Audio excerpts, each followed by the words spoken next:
পবিত্র কোরআনে এমন একটি সূরা রয়েছে যা নিয়মিত পাঠ করলে সংসারের অভাব দূর হয়। এই সূরায় মহান আল্লাহ তাআলা কিয়ামত, আখিরাত, মানুষের ভাগ্য, জান্নাত, জাহান্নাম এবং মহান আল্লাহ তাআলার বিচার সম্পর্কে আমাদের আগত করেছেন। পবিত্র কোরআন মহান আল্লাহ তাআলার বাণী, যা পাঠ করলে হৃদয় প্রশান্ত হয় এবং আত্মা পরিশুদ্ধ হয়। পবিত্র কোরআন পাঠের প্রতিটি হরফের জন্য 10 নেকি করে সওয়াব দেওয়া হয়। পবিত্র গ্রন্থটি যেমন আমাদের আখিরাতের ঢাল হিসাবে কাজ করবে, তেমনি দুনিয়ার সফলতার জন্য পবিত্র কোরআনের কোনো বিকল্প নেই। যার একটি ফজিলতপূর্ণ সূরা মক্কায় অবতীর্ণ সূরা ওয়াকিয়া। ওয়াকিয়া শব্দটির অর্থ ঘটনা। এই সূরায় কিয়ামত সংঘটিত বিপদের বর্ণনা করা হয়েছে, যা সকল মানুষ একদিন অবধারিতভাবে দেখতে পাবে, তাই এর নাম ওয়াকিয়া রাখা হয়েছে।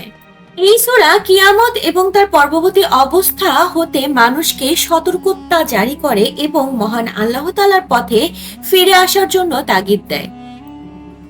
একদিন আব্দুল্লাহ ইবনে আব্বাস রাদিয়াল্লাহু তাআলা আনহু থেকে বর্ণিত, একদিন আবু বকর রাদিয়াল্লাহু তাআলা আনহু বলেন, হে মহান আল্লাহ তাআলার রাসূল, আপনি তো বৃদ্ধ হয়ে পড়লেন।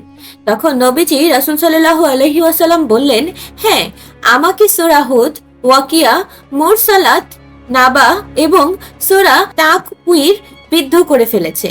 জামে তিরমিজি 3297। এই সূরা পাঠ করলে কখনো অভাব আসে না। আব্দুল্লাহ ইবনে মাসুদ রাদিয়াল্লাহু তাআলা আনহু তার মেয়েদের প্রতি রাতে এই সূরা পাঠ করার আদেশ দিতেন।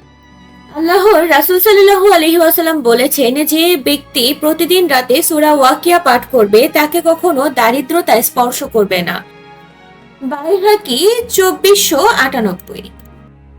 তবে ইসলামিক স্কলারগণ মাগরিবের আজানের পর সূরা ওয়াকিয়া পাঠের নির্দেশ দিয়েছেন, কেননা দিনরাত 24 ঘন্টার মধ্যে সকাল ও সন্ধ্যা দুটি গুরুত্বপূর্ণ সময়। মহান আল্লাহ তাআলা এই দুটি সময় জিকির করার নির্দেশ দিয়েছেন। আর আমলটি যেহেতু রাতের আর এর নির্ধারিত কোনো সময় দেওয়া হয়নি, তাই সন্ধ্যাবেলায় এই আমল করা উত্তম। কমেন্টে সুবহানাল্লাহ বলতে ভুলবেন না। ভিডিওটি আপনার ভালোবাসার মানুষ, আত্মীয় স্বজন, নিকটবর্তী সকলের কাছে শেয়ার করুন।